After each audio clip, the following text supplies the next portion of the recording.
What do you want to know? Otto, did you discover anything else in Styx? Yes. In fact, I was hoping I could ask you for help. Why so polite? Just spit it out. Well, when I first entered, there was a lab running this horrible experiment. Those zealots. They were experimenting on a child. I'm not sure if he's still alive, but I hope you can check it out for me. A child?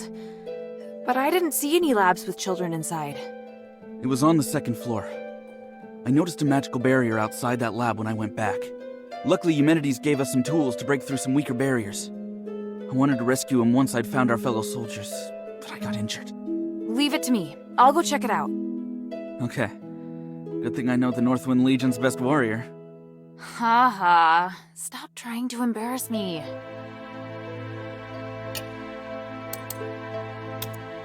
See you later.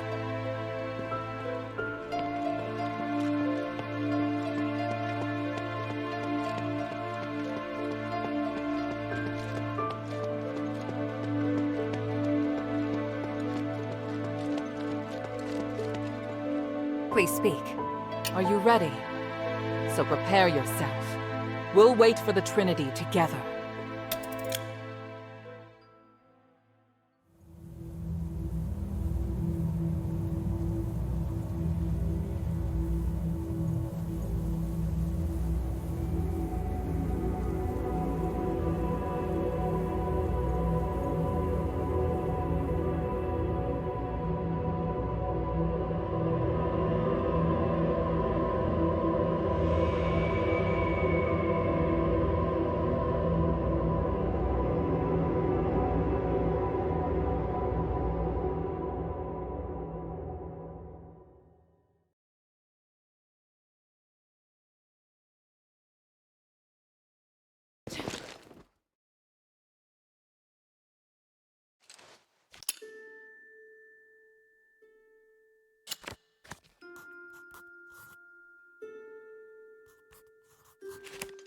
I'm ready. What's the situation? Trinity has descended upon us. Can you feel the enormous energy around? Yes. It's hard to describe the feeling. Come, Hilda.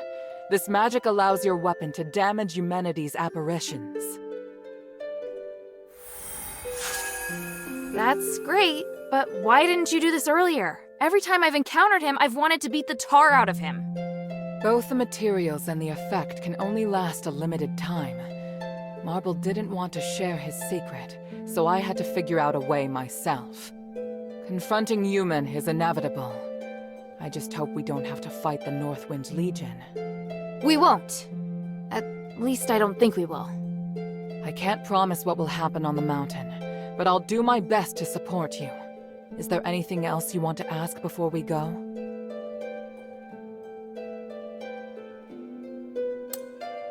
I've just got something else to do. I'll be back soon. Time is of the essence.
By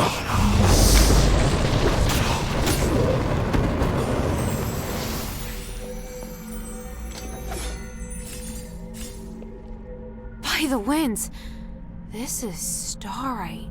I've never seen starite that size before. And inside, that's... Is that a child?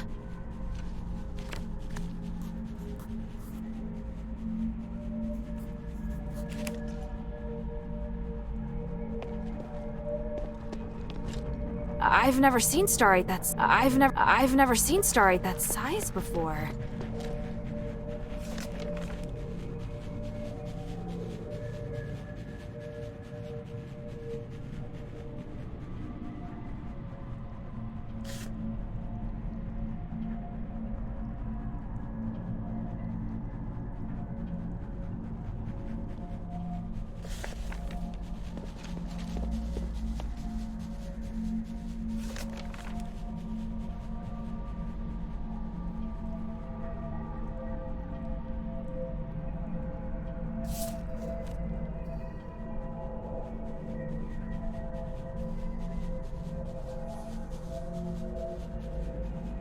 This is an experiment to test an artificial nexus. It could even be used to remove Asterigos.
These are fine-looking clothes. Looks like they belong to an Aristoy child. If it is an Aristoy, I'll have to ask Roxanne.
What do you want to know?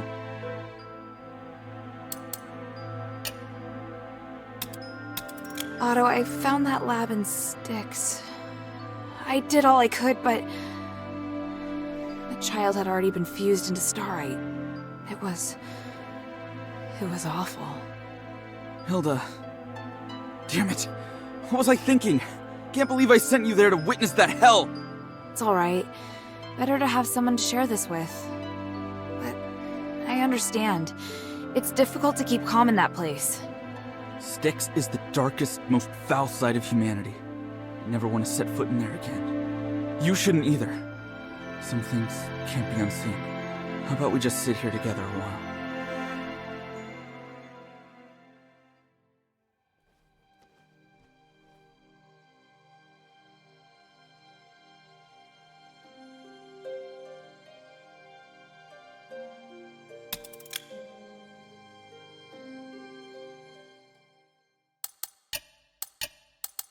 See you later.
What can I do for you?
Lady Roxanne, could you please take a look at this clothing?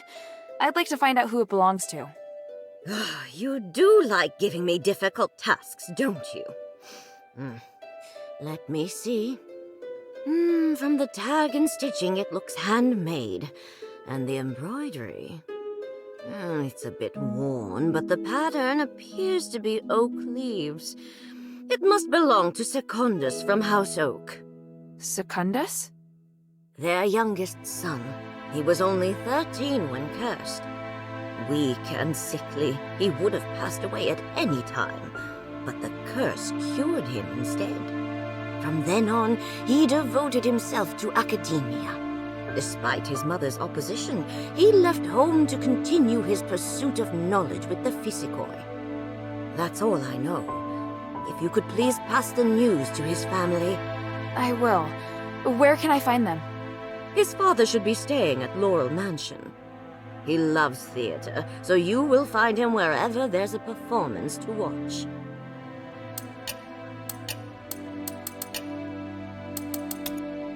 Mind your manners. Hilda?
Time is of the essence.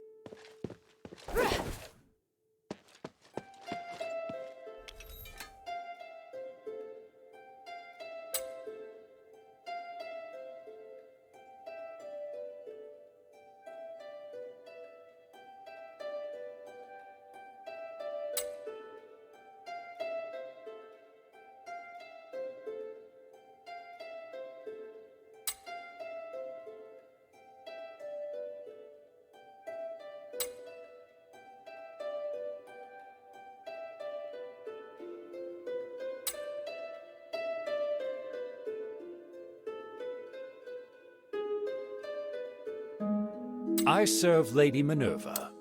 Ha! Feel like sparring? Bion, I found this. Is this a dog tag? Do you recognize it? I do. I once served as a centurion, you know. I promoted many great soldiers. They were all my brothers. This one was originally a mercenary of the Black Streets, until the army found itself in need of more men. You allowed mercenaries to join? It was the Archon's decision. I didn't like it, and as it turns out, they did bring down the overall standard.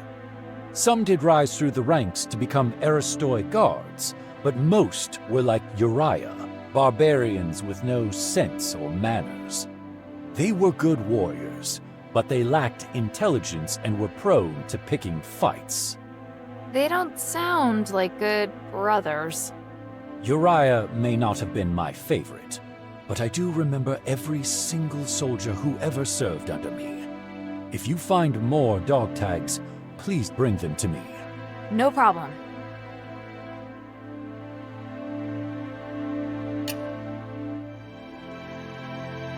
I found a tag in Argus Bazaar.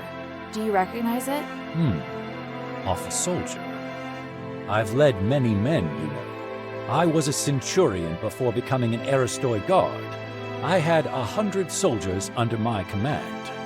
Do you remember this one? Oh, Aporio. He was very short and had a nose so big that he couldn't wear a helmet.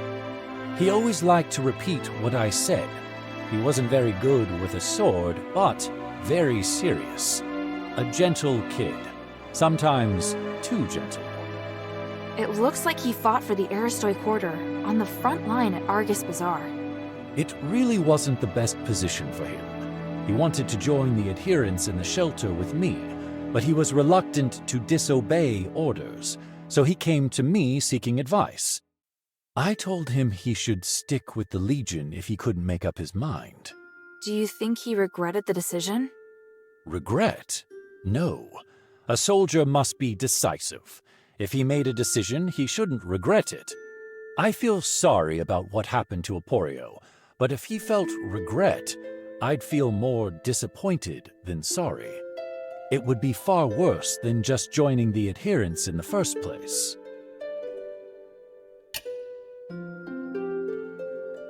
I found this. Can you take a look at it? A dog tag. Let me see. Hippos. He used to be in my squad. He was extremely ordinary. Normal looks, normal personality. He was also ordinary when it came to fighting. He's the kind of guy who gets forgotten by the Decurion during roll call. But he was a veteran of many battles, so he was highly experienced, or at least just lucky enough to have survived. In the end, he reached the position of Decurion, although his fellow soldiers mostly rose to even higher ranks. Perhaps that was as far as he could go. The last time I saw him, he was married and hoping to be promoted to a higher rank to earn more money. Looking at this now, it would seem he failed. May he rest in peace. If he kept his head down, things probably would have gone better for him. My father once said that seeking something one doesn't deserve usually ends in catastrophe. But I don't think anyone has the right to stop other people from trying to go further. Wise words from both of you. There's really no right answer about what he should have done.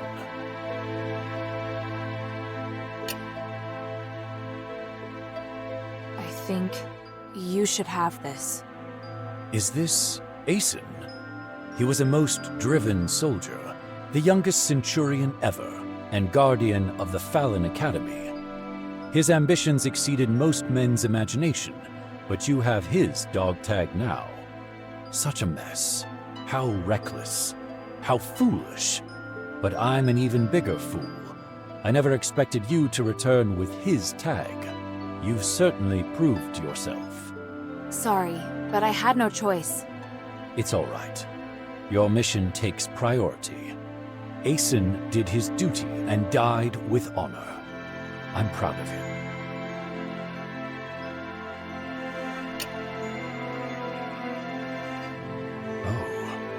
Odysseus. It's a pity, but I believe the gods of stars will watch over him. Are you all right? Yeah. Don't blame yourself, please. Neither you nor Odysseus did anything wrong. He tried to do what he believed was right, and he never regretted his decision. Not even after this. Even so, I still think Barad deserved to die. But I didn't think that my decision could lead to this result. There's never a perfect option. All we can do is to be strong and accept the outcome. If you really feel bad for Odysseus, then you should make sure his spirit lives on. I will. I hope.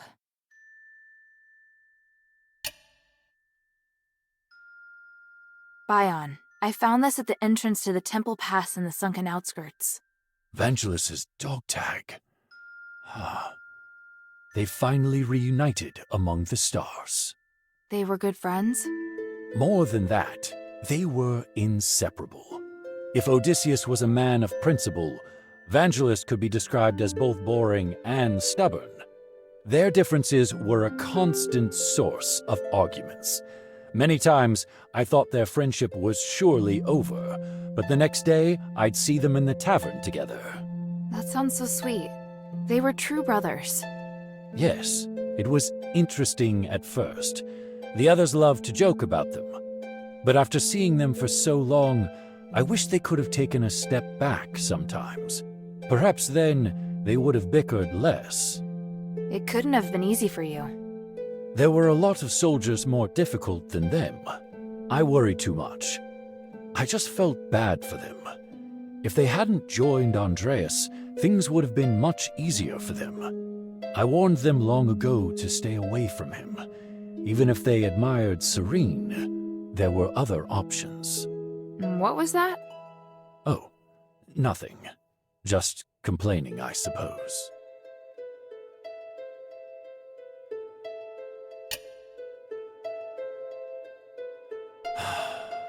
Lawrence. So, this is how his life ended. He was a mysterious, quiet man. He'd often stare up at the sky and say something out of nowhere. Was he a good man? I think so. It's just that maybe his definition of good was slightly different from others. I'm not surprised he joined the cultists. But he was also Marble's valued deputy. Would he have been so easily swayed by the cultists? A man like Marble would never attempt to understand Lawrence's true feelings. He was unsophisticated and kept questioning everything. I'm not surprised he ended up making some unethical decisions. Lawrence was living in his own world. I'd never have someone like that by my side.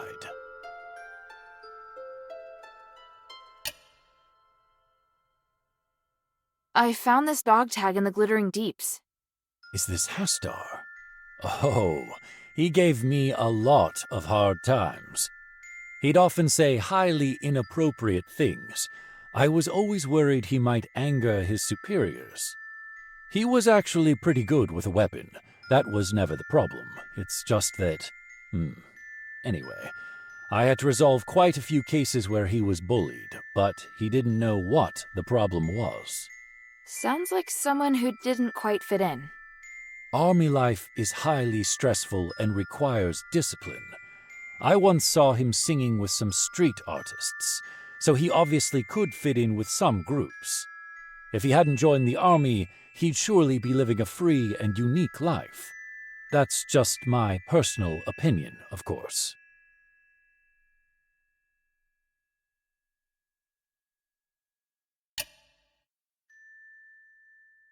Bion, I found this in the warden's cage at Styx. Even Agedios?